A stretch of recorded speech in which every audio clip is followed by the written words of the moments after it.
खुलुमबाय नोंथांमोनखौ बयखौबो बरायबाय। दिनै 10 जानुवारि 2023 बारायजाबाय मंगलबार। फैदो दिननि खौरांफोरखौ बेखेवनोसै। दिनै आसामाव रिलायन्स जिअ'आ 5G सार्भिसखौ बेखेवगोन। आसामनि गुवाहाटी नोगोरमानि सिङाव थानाय दिसपुराव दिनै बेलासिनि 2:30 रिंगायाव जिअ थ्रु 5G सार्भिसनि हाबाफारियाव आसामनि चिफ मिनिस्टार हिमन्त बिश्व शर्मा बिथाङा 5G सार्भिसखौ बेखेवना होगोन होननानै जिअ कम्पानिया फोसावनानै होदों। दिल्लीयाव मोनसे जाथाय। दिल्लीनि बाजानपुरा ओनसोलाव सासे 16 बोसोर बैसोनि हिन्जावसाया थांनाय 2021 मायथाइयाव गावखौ जिनाहारि खालामग्रा दायनिगिरिनि बिमाखौ गुलि गावदों आरो गुलि गावनानै बुथारनो नाजादोंमोन, नाथाय जोखोमल' जादों। बे आइजोखौ फाहामसालियाव लांनायनि उनाव गासैबो जाथाया सोराङाव फैनानै दायनिगिरि एबा हिन्जावसा गथ'आ पुलिसजों एरेस्ट खालामजादों। रिपर्टनि बायदिब्ला हिन्जावसाखौ जिनाहारि खालामग्रा कुरसेदानि बिमाया मैगं गला होयोमोन। बेहायनो हिन्जावसा गथ'आ थांनानै बे जाथायखौ खालामनानै बिमाखौ बुथारनो नाजादोंमोन होननानै पुलिसआ फोरमायदों।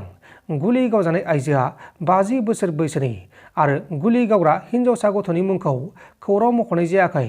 लोगोसे बे जाथायखौ लानानैबो दिल्ली नाङैनो गोबां सावरायलायगासिनोबो दङ।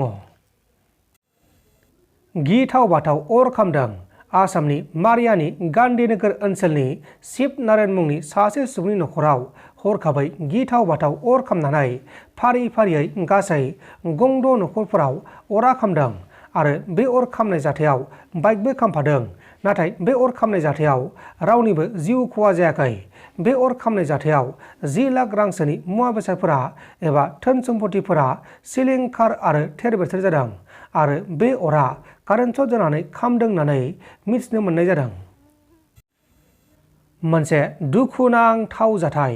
पान्जाब रायजोनि जालन्धर जिल्लानि सिङाव थानाय कांजागिरि गामियाव पान्जाब पुलिसनि सासे पुलिस कनस्टेबलआ हरनि समाव 4 दुथां सिखावफोरखौ हमनो थांनाय समाव सिखावफोरजों गुलि गावजानानै अबथिरायै जिउ गोमादों। थैनाय पुलिस कनस्टेबलनि मुङा जाबाय कुलदीप सिंह बासुआ, 28 बोसोर बैसोनि। बिथांखौ फाहामसालियावबो लांनाय जादोंमोन, नाथाय बिथांखौ रैखा खालामनो हायासै।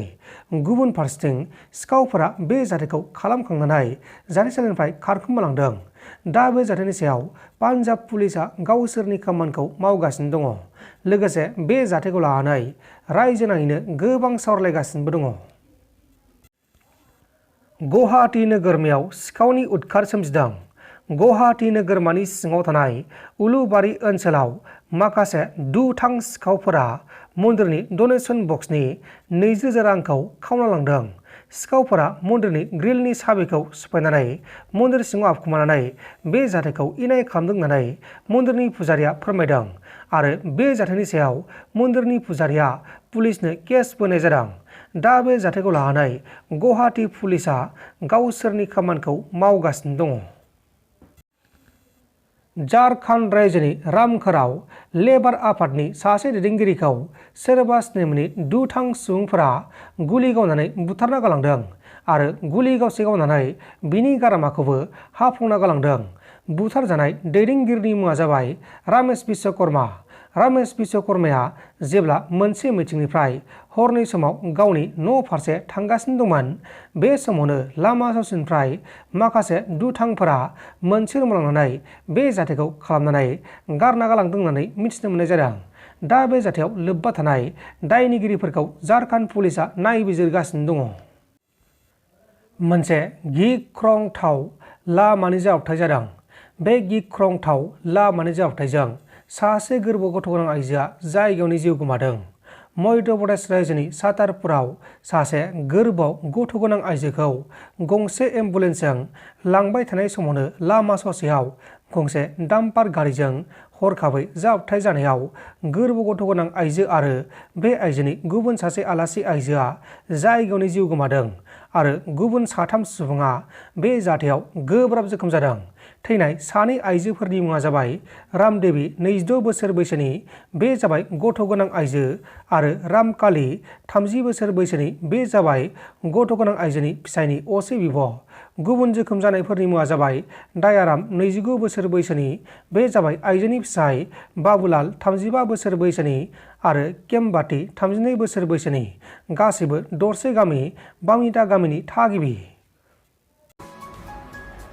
नोंथांमोन दासिमनि माखासे खौरांफोरा बेखिनिनोमोन। बेखिनिसिम नायनायनि थाखाय नोंथांमोननिसिम रोजा रोजा साबायखर। गोजोन्थों। एसेनोसै। जै बर' हारिनि।